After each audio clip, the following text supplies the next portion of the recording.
Welcome back. It's been a while.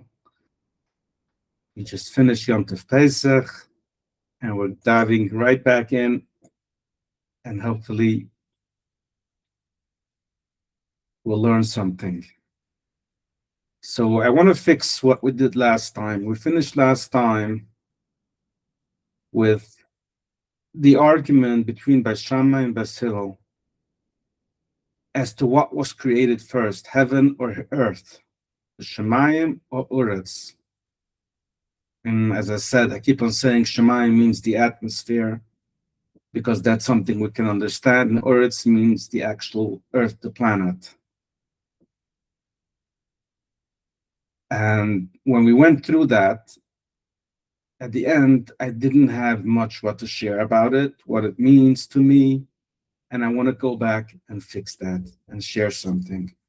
So what I'm going to do is I'm not going to reread inside the actual script here in Aramaic. I will just do the English translation as to what we learned quickly, and then say as to, on top of it, as to what I think would be a nice share, and then we can move on with the Gemara. So we learned first the idea that when Hashem created the world was expanding until Hashem said enough, and we shared the idea that the power that Hashem gave us by giving us the Torah, that we can tell Hashem, we can ask Hashem to say enough to our troubles. What we see from that, the Gemara. From there, the Gemara goes right into an argument between Beis Shammai and Beis Hillel. Beis Shammai says, Shemayim, which is the atmosphere or the sky, was created first, and then the earth. And Hillel says, no, earth was created first, and then the atmosphere, and then Shemayim. And they both bring phrases to prove, to back up their theory. Beis Shammai says, Bereshit buru Elokim es hashamayim. That's meaning we see in the first phrase that Hashem first created Shemayim, and then he created the earth. And Beis Hillel says from another place that when Hashem created earth and heaven, so where you see that Hashem created first the earth. And then they argued logically. Beis Hillel said to Beis Shammai, if you say that the heavens were created first and then the earth, how could someone build a second floor before building their first floor? Meaning that the heavens, Shemayim, the atmosphere, sits on earth. Earth must have been created first. And Shammai asked back to Hillel, but we see that heaven is the seat, is the chair of Hashem, and the earth is its footstool. How can you say someone built a footstool before building the chair? First you build a chair, and then you build a footrest. So then the Chachamim came, the Chachamim say, nah, they've been built together. Hashem built them together.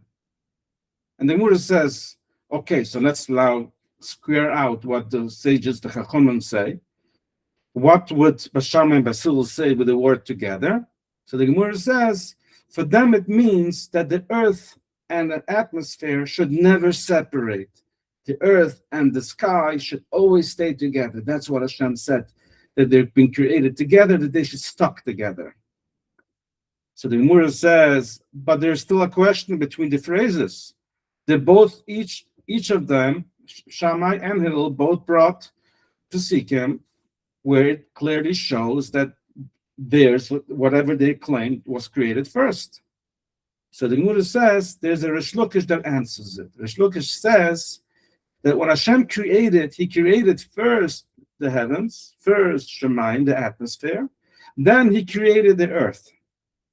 But there were two useless parts. When he put them together, he took the earth and he put Shemayim onto it. He put the atmosphere onto it and it should stay together. So it's basically, Rish Lakish says that it was a two-step process. It was a process that he first created two components and then he put them together. When he created them, he created first the outer atmosphere, the sky, whatever you call Shemayim. And then when he put them together, he took first the earth and he put the atmosphere on top of it. So this is very encryptic. Like, what difference does it really make to us? What does it tell us? what was created. What's so important about what's created first? So one thing I want to share on this is that it doesn't necessarily have to mean the physical parts as we see them, the heavens and the earth. Shemayim may have another translation. Shemayim could mean future, Olam Haba, meaning Gan Eden or Gehenna, hell, or I don't know, you say Gan Eden in English. I guess Eden. And the earth could mean this world. Or another way to look at it, Shemayim could mean Rachnias, spirituality, and earth could mean physical, this world. And their argument would be, what's more important? Does a person need to live his life in this world and struggle in this world so that he should inherit the world to come, so that he should have Olam Haba? Or no, Hashem created everything so that we should have the best life here. And don't tell me about next. Don't threaten me with hell that will happen after I die. Let me have a life here, the best life I can have here. And that's the argument between Bashar and Basil.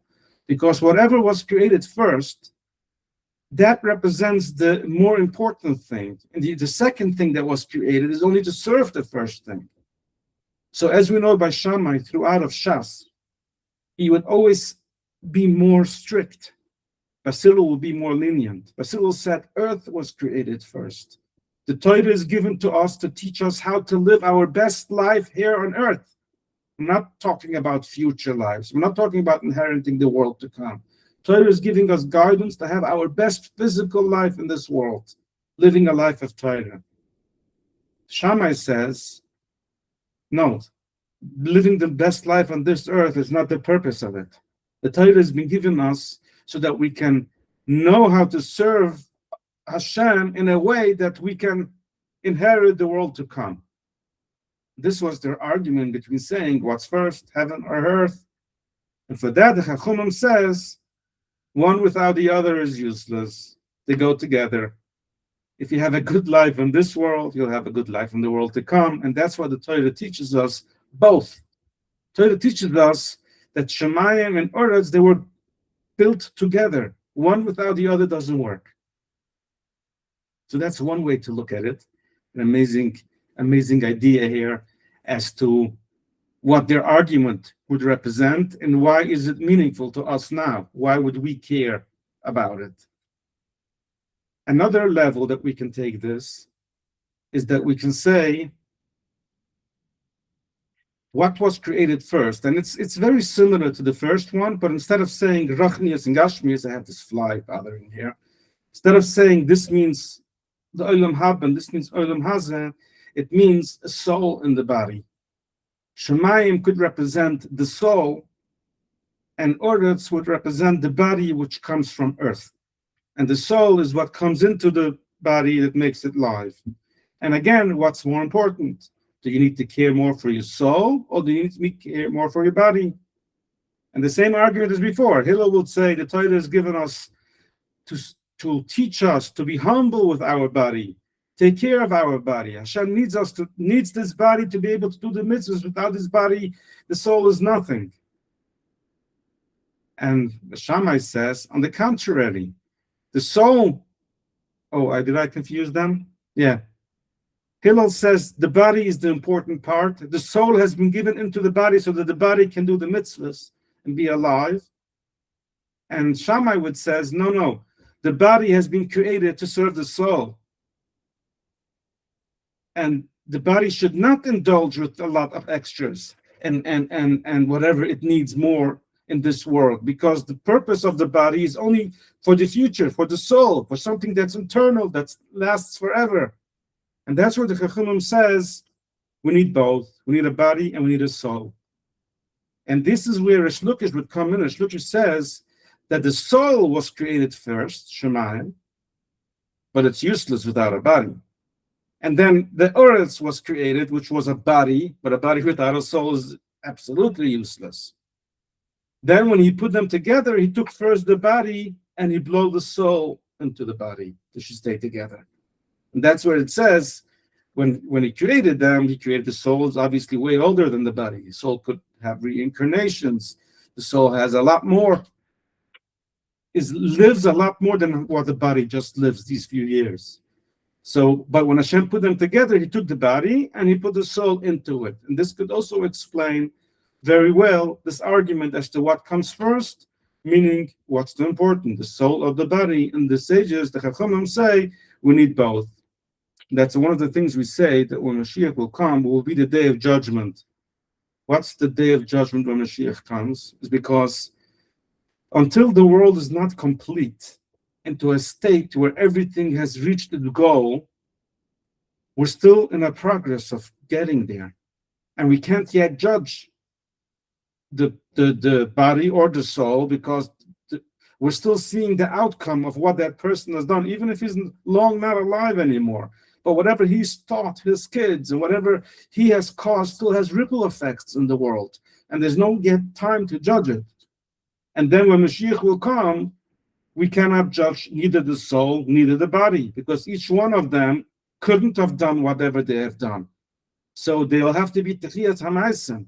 The soul will come back into the body, and the body will be alive again, and that's only then they can get the proper judgment as to what they have earned, what they have accomplished, with all the ripple effects, what they have done as in being a unit, a soul and a body together. And one more thing I want to point out here, what's the connection between this as to what's first, what's been created first, to the Gemara before, when we learn about the how Hashem created the world and he had to say enough. I mean, what's the connection one after the other? The Gemara really, we've learned that the world was expanding, Hashem had to yell enough, and we've learned from where we don't know about this, that Yaakov Avini would teach us with the name Shakai, that with that name Hashem says enough, and we have the power. So I want to add that the fact that this is the connection to that Gemara that we learned before is because it's trying to point to us again to realize that we also have the power to say enough. Not just that we ask Hashem to say enough, we have the power to say enough. Why? Because all we are is heaven and earth. All we are is a creature that's Hashem. And we've been put together that way, with a part of the soul and a part of the body, which both of them ultimately only come from Hashem. And this is where the Gemara is pointing out, we're hinting that we can't build a second floor before the first floor. These are human limitations. This isn't the limitation that Hashem has. Hashem could have created a second floor and then created a first floor. He has nothing to stop him from doing that. That's a physical limitation that humans have. So it's pointing to us that, hey, Hashem created us and we have these limitations. The same is with our seats. We sit in the atmosphere. We don't sit on the floor. Our feet is on the floor, which also means that we sit in Shemayim. We live in the atmosphere in Shemayim, and our feet rests on Eretz, on earth. So these are two hints showing us that we're talking about you. We're talking about us. And we have this power, and that will be the connection to the Gemara from right before that we just learned, that we have to ask Hashem to say enough.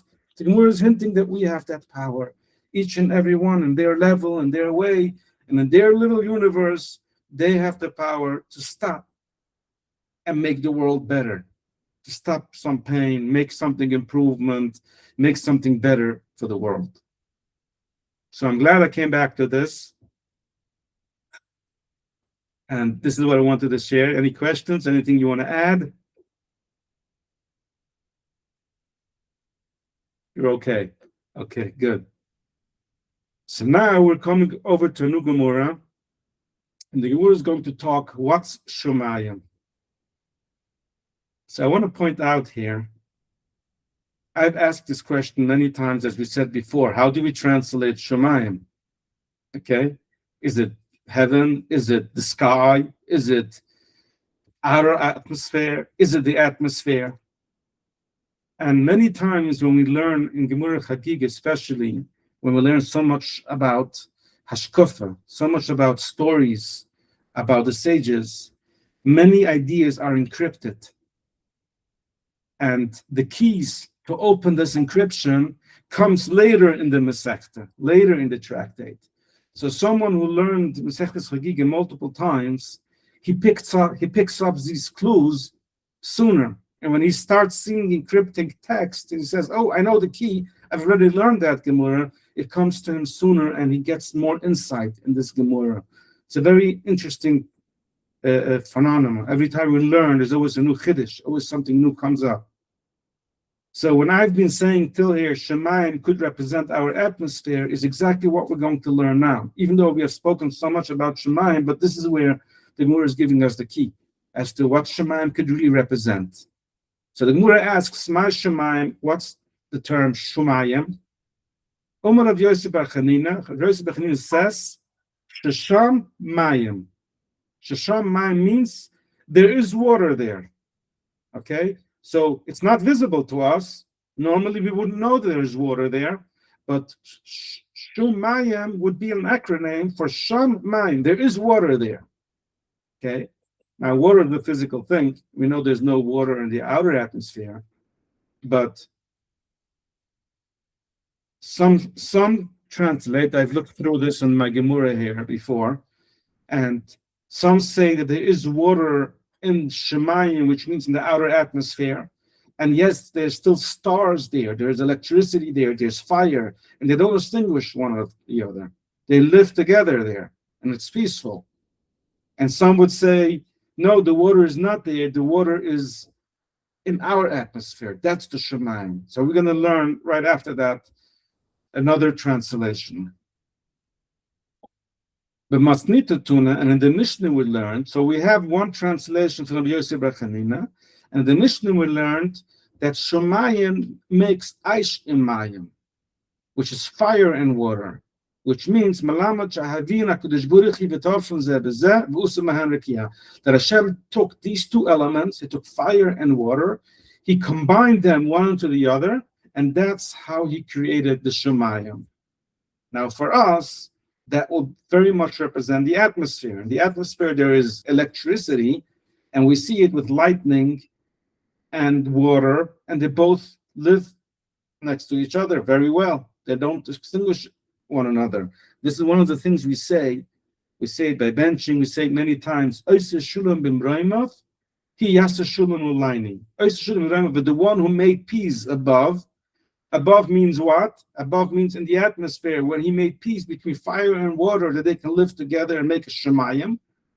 He should make peace upon us, which we aren't as such opposites as fire and water. So he should be able to make peace for us too. So this is where we say that, and this is where the Gemara hints as to that's the Gemara leaves it more for our imagination. But this is a hint as to what Shemayim is. And whenever we talk about Shemayim, this is what we're talking about. We're talking a place where there is water and fire together, and that creates our atmosphere. Okay. I want to see if there's anything else.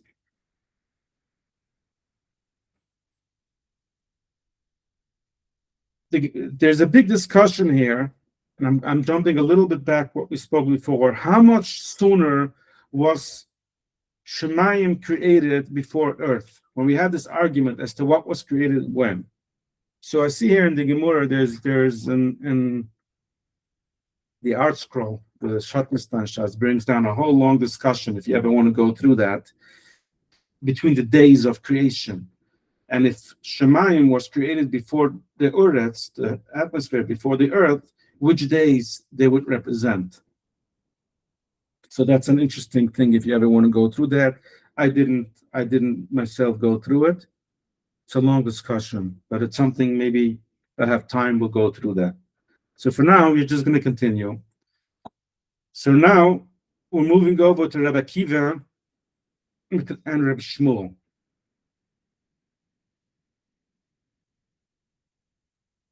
Shul Rabbi Shmuel as Rabbi Akiva. Rabbi Shmuel asked from Rabbi Akiva, as they were going on their way. So the way it worked is when the sages would work, they would walk from place to place. The elders or the rabbis would walk in front, and their disciples, their students, will walk behind them or around them and try to listen in as to what their discussion is. Rabbi Akiva was a student of Nuchem Ish Gamzi, which, by the way, Rabbi Akiva, his resting place is in Tveria, right down there, and Nuchem Ish Gamzi here in Tzvas, right up here. So Rabbi Akiva was a student of Nuchem Ish Gamzi, and Rabbi Shmuel, he was a student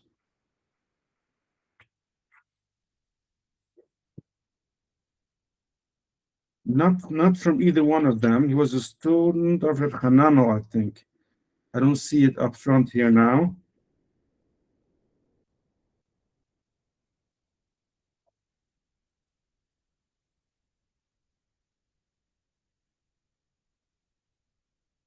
So Nuchem Ish Gamzi, just another nice fact to say here.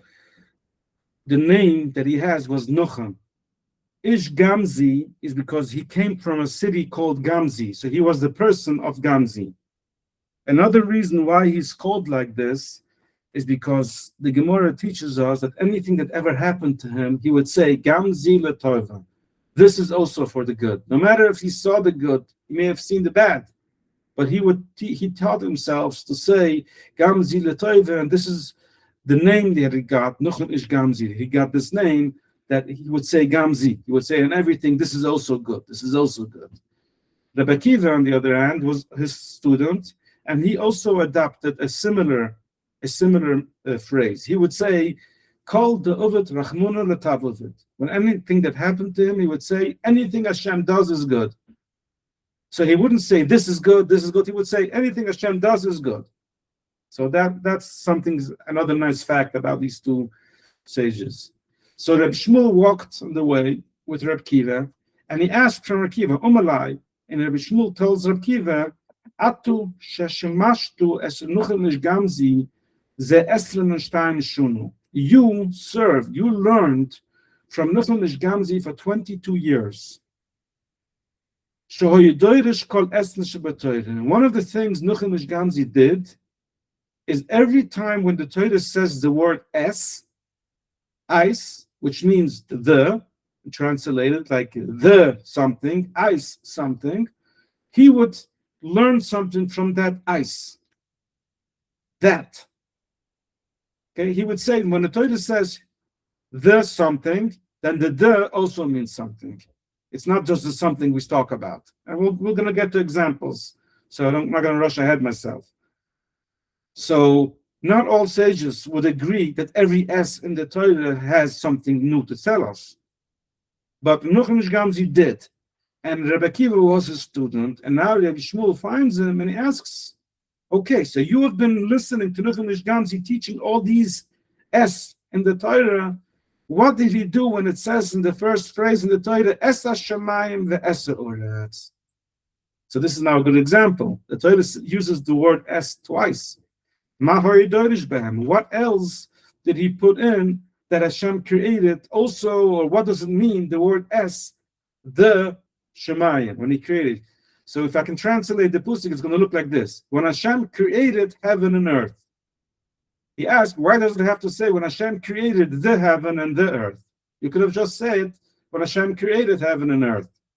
You don't need the in there. And what's the teaching us? So that's what it would look like if it's translated without the word S in it. Umalai, he answered them that this word S is important there. It needs to be a separator. If it would just say, Bereshis Buru Alekim, in the beginning when Hashem created Shemayim, the heaven, wouldn't say it would say heaven, people would think, people would think Shemayim, that the word Shemayim, it's one of the names of Hashem. Because it's going to look like this. In the beginning, when Hashem Shemayim created, or in the beginning, when Hashem created Shemayim and earth, you would think that Shemayim is one of the acronyms of Hashem, and we're referring to Hashem that's called Shemayim that created earth. If it wouldn't have said when Hashem created the Shemayim. So that the first the is important to be in there to separate the creator to the creation, saying not to think that this is just a name of the creator. It's already separation as to what we're talking about, who did what. So Bereshit Bara Elokim, the Shemayim, created, and not that's his name. So the Gemara says, okay, now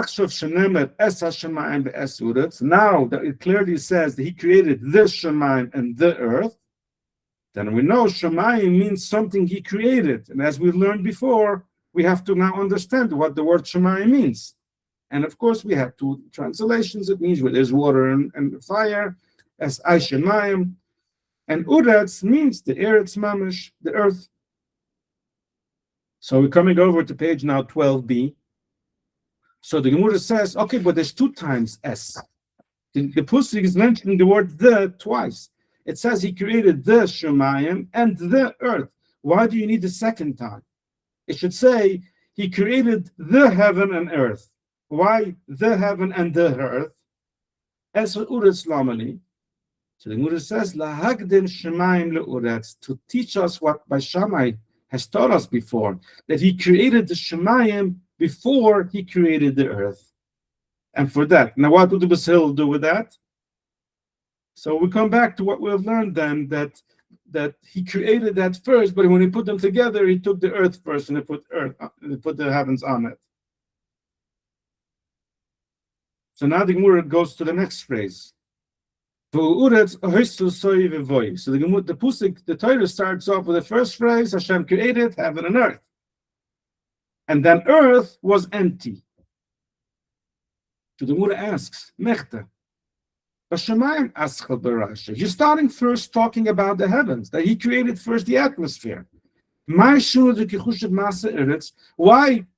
on the next phrase, he speaks nothing about the Shemayim, and he starts talking about how the earth looked, that it was empty, it was open to the abyss, and there was water everywhere. I mean, what happened to Shemayim? Wasn't that created first? You said Shemayim and then Uretz, and now you're talking about the Uretz. So the Gemara answers an interesting phenomenon here. What's the biggest chiddush? So Tuna divide Reb Shmuel. So Reb Shmuel answers on this. Mushal lemelech buser v'dam. He's going to bring a comparable to a king of blood and flesh, meaning a human king. She'omer la'avudav, he asked from his servants, Shashkimi lepischi, they should all get up very early tomorrow morning. I want you all by my door tomorrow morning very early. Hishkim, he got up early. Mutsu, and he found Nushim Vanushim, he found man and woman, everybody is there. And he was so happy. But who does he greet first? Lemin Mishabayach, who does he say thank you first? Lemisha Ein Darka Lahashkem Vehishkem. For those, I don't know who's the norm to get up early. Those who it's not the norm to get up early, them he thanks first because it's a bigger chiddush, it's a bigger effort from them to show up.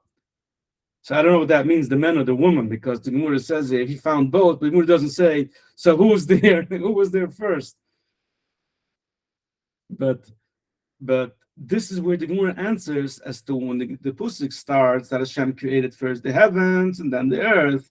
But he starts talking about the earth first because that's the bigger chiddush. That's the bigger accomplishment here, that the earth existed.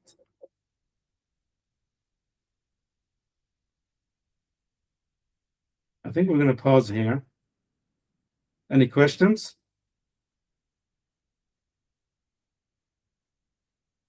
So what I want to share here is that it's another hint as to the point that I brought out before, as to, yes, Shemayim was created first, but Shemayim without Uretz, the heavenly or the Rachnias, without physicality, without the physical world, is nothing, is useless. And therefore, it's the bigger chiddush that the earth exists. even though Shemayim was created first, but it's the bigger accomplishment, the real accomplishment, the reason for it all is for the earth. So you can look at it both ways. And we have learned that we need both. But now, with this, how the Gemara finishes this off, it points to it again, saying that the earth is the bigger accomplishment, is the bigger chiddush. So thank you so much. Until next time. Bye.